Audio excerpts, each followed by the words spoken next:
Hello দর্শক, Copa আমেরিকায় চলছে জমজমাট লড়াই। বাঁচা মরার লড়াইয়ে আগামীকাল বাংলাদেশের সময় ভোর 7টায় মাঠে নামছে ব্রাজিল প্যারাগুয়ে। আগামীকাল হারলেই বিদায় কোপা আমেরিকা থেকে, আর জিতলে কোয়ার্টার ফাইনালের সম্ভাবনা থাকছে। প্রথম ম্যাচে ব্রাজিলের ড্র হওয়ায় পেয়েছে 1 পয়েন্ট, অন্যদিকে এখনও পয়েন্ট শূন্য প্যারাগুয়ের। কাল যদি প্যারাগুয়ে হারে তাহলে বিদায় হবে কোপা আমেরিকা থেকে, আর যদি ব্রাজিল হারে তাহলে কোয়ার্টার ফাইনাল নিয়ে বেশ শঙ্কায় পড়তে পারে ব্রাজিল। দর্শক, কোয়ার্টার ফাইনাল নিশ্চিত করতে হলে কাল প্যারাগুয়ের বিপক্ষে ম্যাচ জিততেই হবে ব্রাজিলের।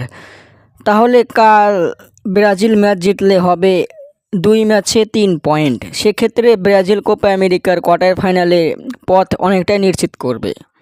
কাল ব্রাজিলের জেতার জন্য 70% নিশ্চয়তা দিয়েছে কোপা আমেরিকার কর্তৃপক্ষ।